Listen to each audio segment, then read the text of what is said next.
Hinihikayat ni Pangulong Rodrigo Duterte ang mga business investor sa South Korea na mamuhunan sa Pilipinas kasabay ang pagtiyak sa kaligtasan ng mga ito habang nasa bansa. Samantala, umabot naman sa mahigit $4 billion ang nilagdaang business agreement sa pagitan ng Pilipinas at South Korea na inaasahang lilikha ng mahigit 50,000 trabaho sa bansa. Yes, Grace. Yes, magandang hapon sa iyo, Monica. Ipinangako nga ni Pangulong Rodrigo Duterte sa mga investor dito sa South Korea na kung sila ay mamumuhunan sa bansa ay makakaroon sila ng magandang oportunidad.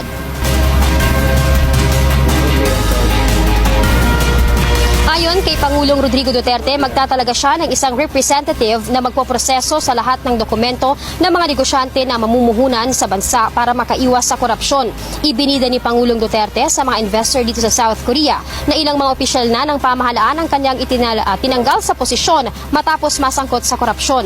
Dagdag pa ng Pangulo, kung may magtatangkang humingi ng pera sa kanila kapalit ng anumang serbisyo sa pamahalaan, ay ipagbigay alam lamang sa kanya at hindi niya ito pagdadalawang isip na tanggalin sa pwesto. You have my permission.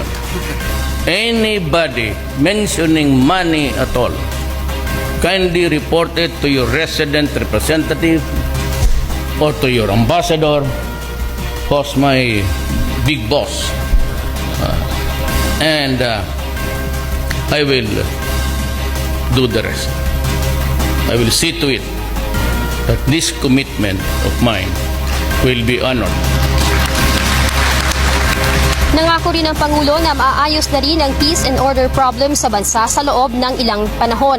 Samantala, umabot naman sa $4.9 billion ang investment at loan agreement na iuuwi ng Pangulo sa Pilipinas matapos ang kanyang official visit dito sa South Korea. Inaasahang lilikha ito ng mahigit 50,000 trabaho sa Pilipinas. Ayon kay Finance Secretary Carlos Dominguez, dinoble na rin ng Korean government ang kasalukuyang development assistance para sa Pilipinas. Mula sa $500 million ay ginawa na nila itong $1 billion hanggang sa taong 2022. $171.42 million naman para sa Cebu International Container Port Project na layong lakihan ang kapasidad ng pantalan. $50 million naman para sa National Irrigation Project sa Pilipinas. $100 million para sa New Dumaguete Airport. $41 million para sa implementasyon ng electronic receipt para makapag-issue na ng resibo ang lahat ng retail stores sa Pilipinas at maging madali ang pangongolekta ng buwis sa mga ito. Kasama rin sa mabibigyan ng pondo ay ang rehabilitasyon ng Marawi City.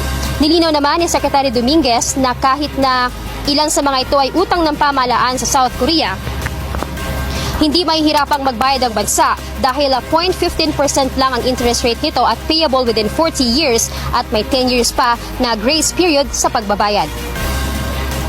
It is very, very generous of the Korean government. And certainly we can afford this kasi, you know, when they put the port, we will be charging port charges and goods will flow more quickly. Monica, mamayang gabi nga matatapos na ang 3 araw na official visit ni Pangulong Rodrigo Duterte dito sa South Korea. Tinaasahang babalik na rin siya sa Pilipinas. Sakay pa rin siya ng commercial flight kasama ang kanyang mga delegado. Una nang sinabi niya, Presidential Spokesperson Secretary Harry Roque na posibleng sa mga susunod na biyahe ng Pangulo ay commercial flight na rin ang kanyang gagamitin para raw makabawas sa gastos. Ayaw, di ma! Ipinag-utos umano ni South Korean President Lee Jae-myung na huwag ituloy ang 700 billion won o halos 29 billion pesos na loan para sa mga proyekto sa Pilipinas dahil daw sa korupsyon sa ating bansa. Sa English translation ng isang post ni Lee sa social media, sinabi niyang muntik nang masayang ang bilyong-bilyong pondo na galing daw sa kanilang taxpayers. Ayon sa investigative report ng South Korean news outlet na The Hankyoreh, suportado raw ng Department of Finance noong November 2023 ang nasabing utang na magpopondo sana sa pagpapagawa ng 300 tulay sa Pilipinas. Sabi pa sa article, hindi raw kinonsulta ng tama ng ating gobyerno ang South Korea hinggil sa nasabing utang. Pero sa inilabas sa pahayag ng ating Department of Finance, wala naman daw nangyaring ganyang pag-uusap sa utang. Sa kabila po niyan, nanindigan ang DOF na patuloy na ipapatupad ng gobyerno ang transparency at accountability sa lahat ng bilateral partners ng Pilipinas.